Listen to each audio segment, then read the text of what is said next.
It is the fastest Smart ever.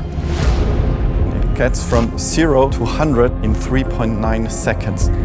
It has the Brabus 1 second wow factor. You can feel that when you're sitting inside and you're kicking off in Brabus mode. This is insane.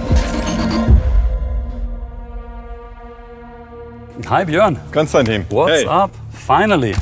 After seeing the #1 launch edition, we now have here the sport version. The #1 Brabus. Are you ready for a small challenge? Born ready. I will ask you some questions. You have exactly 3.9 seconds to answer. Okay. What was your first impression seeing that car? It immediately tells you it's a Smart, and it's progressive, it's sporty, it's luxurious, and it's urban. How can I answer questions in 3.9 seconds? Can you give us some details how we get to that crazy numbers? It's a B-segment SUV with over 400 horsepower, or speaking in electric car terms, 315 kilowatts. We do that with a 66 kilowatt NCM battery that can be fast charged from 10 to 80% in 30 minutes. We're putting out a car that is going to benchmark in the segment. What is the most intelligent tech innovation of the Smart? I think the overall package, the way the drivetrain's integrated, and of course Brabus mode. Wow, good.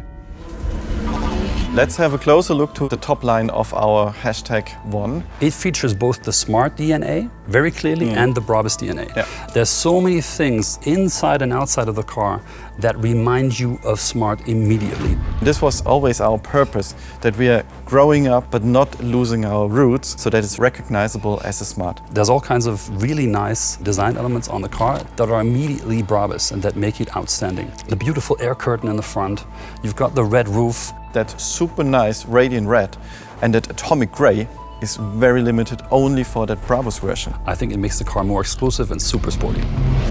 Konstantin, in your personal opinion, what defines comfort? It is something I call confident performance. So the car needs to perform, it needs to give me I'll tell you anyway. It's what I call confident performance. You want it to be comfortable, you want it to be sporty and have enough power at the same time, and all the creature comforts. For me, for example, a good stereo system. I'm not really somebody who wants to compromise on an interior just because a car is sporty. Therefore, the typical Brabus car isn't a race car, but it's a premium, a luxury car that still has a lot of power, just like this one. We've got a sports steering wheel, black and gray tones in the leather interior. We have the Brabus typical red stitching. You know what I like most? The red seat belts. That is such signature. I love it. This car is a result of a 20 years old partnership. Absolutely.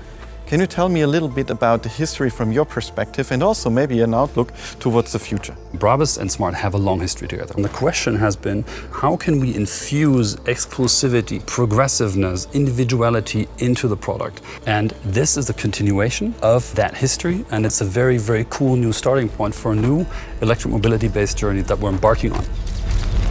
What fascinates you the most with that Smart #1 Brabus? It is how it takes the DNA of Smart and Brabus and kind of takes it to the next generation. That's on point. What do you think? Is the explicit target group for the Brabus version, as the #1 is in general very designy? It is definitely a car for the progressive, exclusivity-minded urbanite. It is powerful, it is exclusive, and it is stylish. And all those three elements combined make the perfect Smart package. But what about you? I mean, I have to deal with these 3.9 seconds all the time. In what 3 words do you describe the #1? Well, I would say it's almost a new icon. It's super sportive. And Here we go.